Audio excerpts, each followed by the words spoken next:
E agora, você acompanha pela Rádio Rio de Janeiro o programa Estudo das Obras de André Luiz.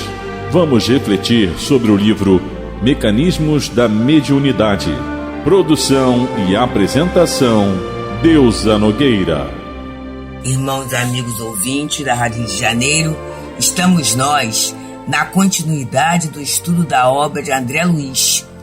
Neste momento, encerrando o capítulo 14 da obra Mecanismo da Mediunidade, que tem como título Reflexo Condicionado Específico. E estamos no último trecho, que é a automagnetização. Vamos olhar o que André nos fala acerca desse processo, né? Auto, a gente sabe que é o próprio. Magnetização. Então, ele vem falando até aqui sobre o processo da hipnose, sobre o processo do magnetismo, sempre numa relação entre o magnetizador e o magnetizado, né? Sempre essa relação dupla. Ele aqui agora, ele vai falar na automagnetização. Então, será que é possível eu me automagnetizar? Será que é possível eu me hipnotizar, automagnetizar, auto fazer em mim mesmo? Então é isso que a gente vai estudar no dia de hoje. E vamos ver o que André Luiz nos fala. Realmente é um parágrafo muito grande. Eu vou fazer assim, meus amigos, eu vou lê-lo totalmente e depois a gente vai destrinchando os pedacinhos. Se o hipnotizador não mais tem contato com o passivo, e se o passivo prossegue interessado no progresso de suas conquistas espirituais, este consegue, à custa de esforço, por intermédio da profunda concentração das energias mentais, na lembrança dos fenômenos a que se consagrou junto ao magnetizador, cair em hipnose ou letargia, catalepsia ou sonambulismo, ainda pelo reflexo condicionado igualmente específico, afastando-se do envoltório carnal em plena consciência, para entrar em contato com entidades encarnadas ou desencarnadas de sua condição, ou para provocar por si mesmo certa categoria de fenômenos físicos, mediante a aplicação da energia acumulada, com que se explicam as ocorrências do faquirismo oriental, nas quais a própria vontade do operador, parcial ou integralmente separado do corpo somático, exerce determinada ação sobre as células físicas e extrafísicas, estabelecendo acontecimentos inabituais para o mundo rotineiro dos 5 sentidos. E é interessante que ele vem falando assim, né? Se o hipnotizador não tem mais contato com o passivo, e se o passivo prossegue interessado no progresso de suas conquistas espirituais. Então, aqui tem 2 situações. A primeira situação é a pessoa se recorrer ao tratamento em busca da cura. Então, ela está ali buscando a cura, né? E se a pessoa está interessada na permanência da cura? Porque é muito interessante, meus amigos, é para a gente pensar. Muitas vezes a gente pede alguma coisa, a gente quer algo que a gente acha que é extremamente saudável, que é muito bom para a nossa vida. Mas será que a gente persevera naquela vontade? Porque muitas vezes a vontade, ela é só algo que surge assim de repente, mas a gente não está realmente interessado naquela conquista espiritual, naquela conquista moral. E aí a gente se afasta, né, do campo. E é para a gente parar e pensar um pouquinho o que nos levou até a casa espírita. O que nos levou a buscar um tratamento espiritual. E a partir do momento que nós conseguimos aquele resultado, o que é que nós fizemos?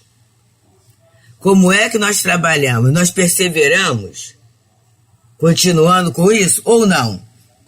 Então, a gente vai vendo essas conquistas espirituais. E quando eu falo, meus queridos, não é falando para os outros, não é pensando em mim mesma. eu fico pensando, sabe? Eu conheci a doutrina espírita na mocidade espírita, nos meus 17 anos. E eu fico pensando assim, o que seria da minha vida se não tivesse conhecido a casa espírita, o movimento espírita, o meio espírita? E aí alguém pode falar assim, mas, pois é, eu era uma boa estudante. Fui uma boa estudante, uma boa leitora, né? Estudei em colégio considerado de excelência. Mas, olha a questão da vaidade intelectual. Olha a questão, meus amigos, de me emprenhar por campo de filosofias totalmente materialistas. Olha só, e foi tudo muito cedo, né? Aos 17 anos já estava eu entrando na vida universitária. Já tinha uma profissão, já trabalhava na profissão e naquele momento, né? A questão era uma remuneração boa. Então, olha só como é que a minha vida poderia descambar por uma visão totalmente materialista. E aí eu fico pensando, assim, nas dores, nas dificuldades que que a gente passa ao longo do tempo, porque é para todos nós, como é que a minha cabeça estaria dentro de uma vertente materialista, mesmo lendo todos os filósofos, todas essas questões. E aí a casa espírita, o contato com a doutrina espírita, ela mudou, ela deu um norte na minha vida, ela deu uma amplidão ao meu pensamento. Ao invés de eu ficar sob o ponto de vista puramente material, abriu para eu ter o ponto de vista da vida espiritual, minha identidade enquanto espírito imortal. E a partir dali, até o campo da convivência aumentou, porque a gente sabe que os amigos que vivem puramente da vida acadêmica restringem o seu círculo àquelas criaturas intelectuais, aquelas criaturas que estão naquele campo fechado. E, em função da casa espírita, eu fui conhecendo jovens espíritas, fui conhecendo casas espíritas, graças a Deus. Comecei numa casa espírita, o Núcleo Espírita Pedro e Paulo, que exaltava o estudo e o trabalho, né? Já falei várias vezes, o prêmio para nós jovens era fazer a faxina da casa uma vez por semana, na véspera da nossa reunião de mocidade, né? Éramos cooperar na cantina da casa, e isso era uma alegria muito grande, tanto que era escala, gente. Era escala. E a gente ficava assim, torcendo para chegar o dia da nossa escala, para com aquele grupo de jovens, né, naquele sábado, a gente chegar cedinho, fazer a limpeza, confraternizar, almoçávamos, e após aquele movimento, ainda tinha a vez de sair de coral, de teatro, essas atividades todas. E aí a gente pensa assim, de quanta questão a gente foi poupado, né? Porque aí, para estar, como eu falei assim a vocês, no colégio que a gente estudava, era aqueles colégios que exigia a média alta, né? E a gente mesmo, como gostava de estudar, a gente também estudava bastante. Então, para dar conta de estar numa escala de limpeza no dia de sábado, na reunião de mocidade domingo às 3h, e naquele momento, né, a gente já estava trabalhando na vida profissional, então, estudando, né, então a gente tinha que manter tudo em muita ordem, né, estudar nos dias certos, não dava para perder tempo com muitas questões, então isso nos poupou a nossa saúde física, poupou a nossa saúde mental, a nossa saúde moral, e nos ajudou aí. Mas aí, ao longo do tempo, de 17 até agora, quanto tempo passou? E aí, ao longo do tempo, a gente muitas vezes vai se esquecendo dessas conquistas espirituais. E quando eu falo esquecendo, a gente vai deixando de valorizá-las. E a gente vai perdendo aquele contato, aquela gratidão com esses primeiros momentos. A gente não relaciona o que a gente tem recebido. E aí ele coloca, né? Eu posso até não ter mais contato, eu não tenho mais contato com o irmão Walter Faria, eu não tenho mais contato com aquele corpo mediúnico daquele momento, até a própria casa, a gente mantém um contato muito mais afetivo, né, do que efetivo com o núcleo. Mas, se a gente manter esse contato, a gente vai conseguir, à custa de esforço, né, por intermédio de profunda concentração das energias mentais, na lembrança dos fenômenos a que se consagrou junto ao magnetizador, cair em hipnose ou letargia, catalepsia ou sonambulismo, ainda pelo reflexo condicionado igualmente específico. Então ele vai dizendo aqui que se a gente consegue manter uma sintonia mental, e daí a importância da gente lembrar daqueles momentos. Como é que foi aquele passe que eu recebi quando eu não estava bem? Como é que foi aquela lição que eu li naquele momento sério da minha vida? Como foi aquele estudo que foi feito exatamente naquela hora em que eu estava com tanta necessidade? Como foi aquele dia em que eu cheguei à casa espírita e que não estava muito bem e de repente alguém me convoca para o trabalho e na hora em que eu vou para o trabalho eu volto muito melhor do que na hora em que eu cheguei? Percebemos? É a avaliação desses momentos que vai manter esse reflexo condicionado, porque aí eu vou rememorar o bem-estar. Mas ele diz que é interessante eu lembrar o fenômeno. Então eu vou lembrar, naquele dia eu entrando na casa espírita, não estava tão bem, e aí chegou fulano e me chamou para a tarefa. E naquele momento em que eu fiz a tarefa, e não esperou nem eu dizer que não podia e que não iria, não esperou a minha desculpa. E aí eu fui e realizei a tarefa, quando eu saí extremamente bem. Essa rememoração desses fatos é que vai trazer esse reflexo condicionado específico. A neurociência fala, não é, que eu aciono mecanismos cerebrais, na verdade são mecanismos emocionais, espirituais, que vão ter como reflexo toda uma movimentação corporal e que vai me ampliar e que vai estender a minha noção de bem-estar. E então, meus amigos, nós estamos aqui pelas ondas queridas da Rádio Rio de Janeiro, encerrando o capítulo 14 da obra Mecanismos da Mediunidade, que fala sobre o reflexo condicionado específico. Nesse momento, estamos vendo a questão da automagnetização, que é aquilo que vai ocorrendo no momento em que a pessoa não tem mais contato, em que o paciente não tem mais contato com o magnetizador. E a gente está estendendo aqui para a nossa vivência na casa espírita, em que muitas vezes eu não tenho mais contato nem com aquele ambiente, nem com aquele grupo mediúnico. Mas é possível eu rever aquele momento de cura, aquele momento de auxílio, aquele momento de mudança. E ele coloca, afastando o envoltório carnal em plena consciência para entrar em contato com entidades encarnadas ou desencarnadas de sua condição, ou para provocar por si mesmo certa categoria de fenômenos físicos.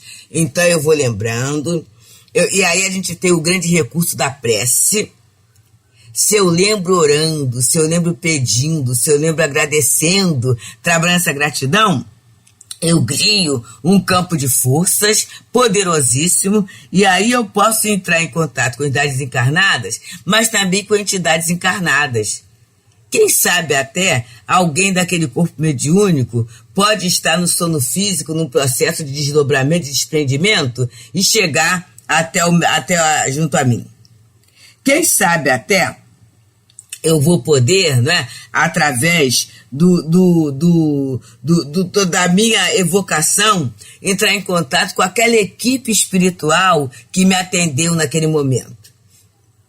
É o que determinadas casas, determinados setores espiritualistas que usam a mediunidade chamam do curativo.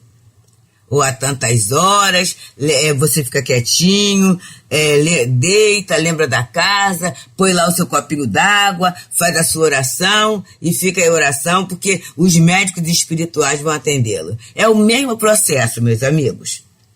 cada casa, cada setor dentro do seu protocolo, mas o processo é o mesmo, é a mente se ligar, sintonizar-se ao processo da cura, saindo do processo da doença, né? Daquela questão inteira. E quando eu falei da atração do encarnado, muitas vezes até a criar quantas situações a pessoa está passando mal e daqui a pouco, e sem forças para ligar para alguém ou para sair de casa, e daqui a pouco um vizinho convoca, um vizinho chama, e aí a partir daquele momento a pessoa fica mais acessível, né, a esse tipo de atendimento. Então, por quê? E aí ele fala aqui, por quê?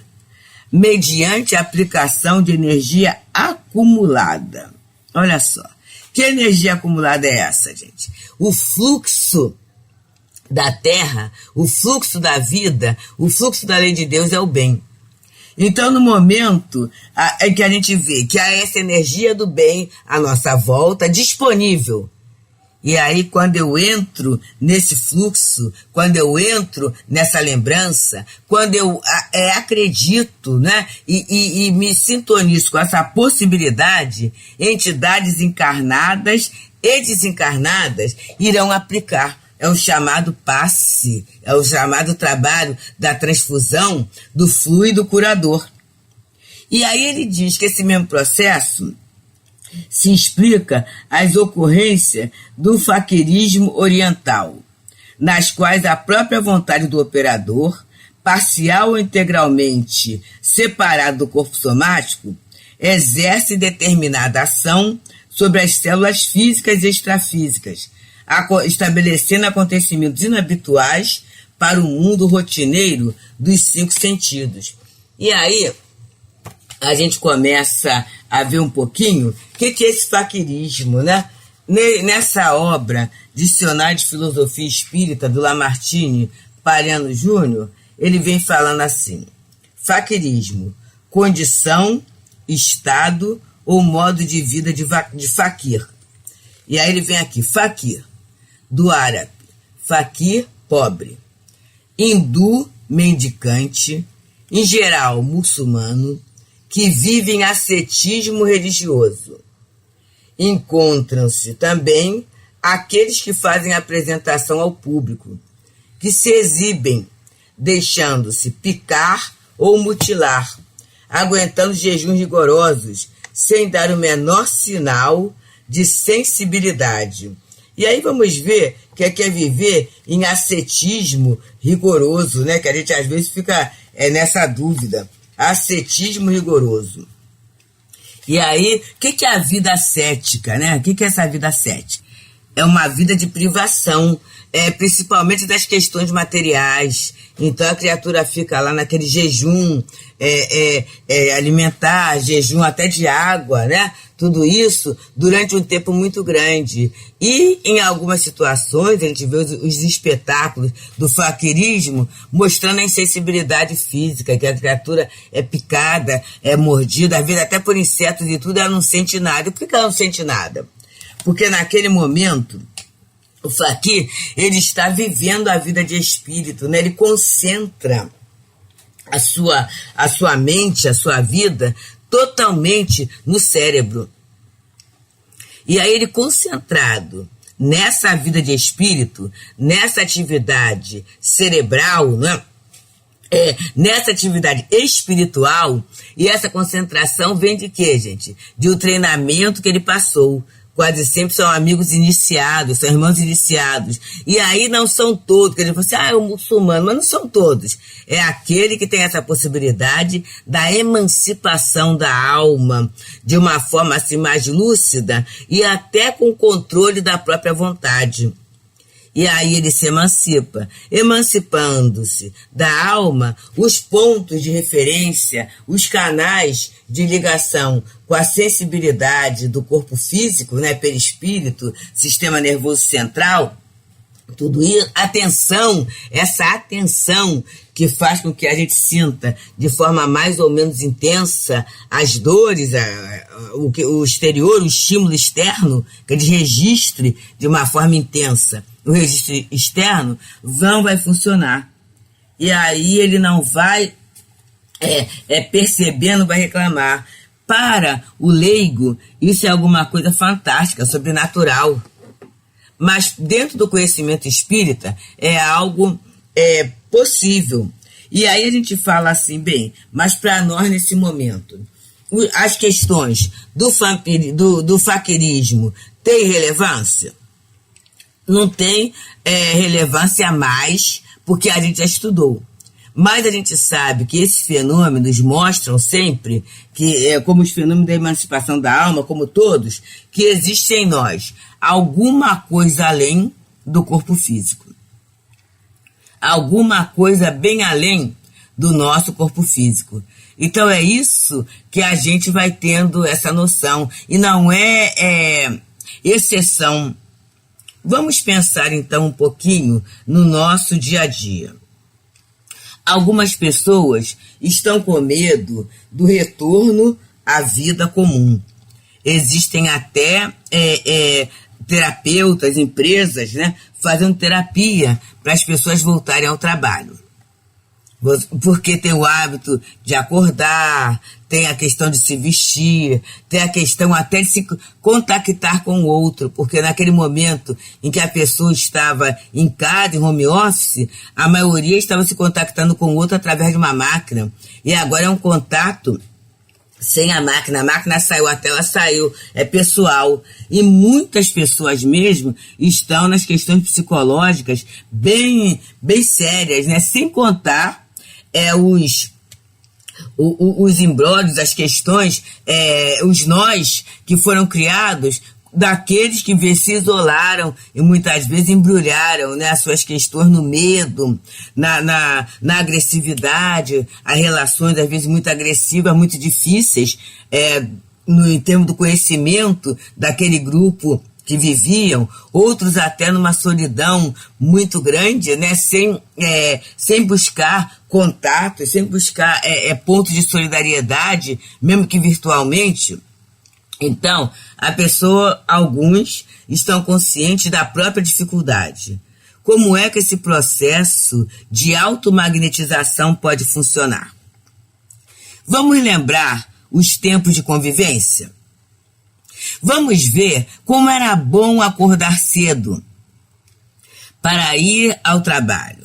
Acordar cedo, fazer sua higiene, a primeira refeição, ir para o trabalho, encontrar as pessoas, a folga no momento do trabalho, né? A pausa, muitas vezes para um cafezinho, para uma conversa, a volta. E aí a gente pode até pensar assim, mas nem tudo são flores.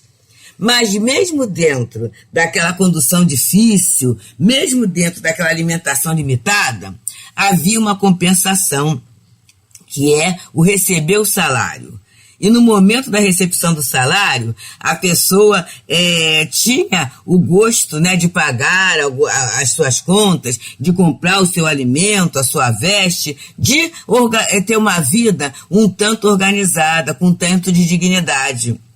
E isto era o grande estímulo para que a pessoa não desistisse de trabalhar. Vamos então recordar esses momentos. E isto é um processo de automagnetização. Como é que me fazia bem receber meu salário? E isso para aqueles que acham o trabalho uma coisa muito ruim. Para aqueles que até têm a profissão e gostam da profissão. Como era bom conviver com os colegas, como os colegas me ajudaram, como era bom ser útil, como era bom dar conta do meu dever, como era bom isso. Me dava uma sensação de uma paz, de um descanso moral. Como era bom chegar a casa ao final de uma jornada de trabalho e, a partir dali, ter a possibilidade do descanso, ter a possibilidade, quem sabe até, de trocar ocorrências do dia a dia com quem ficou em casa ou com quem partiu para um outro campo.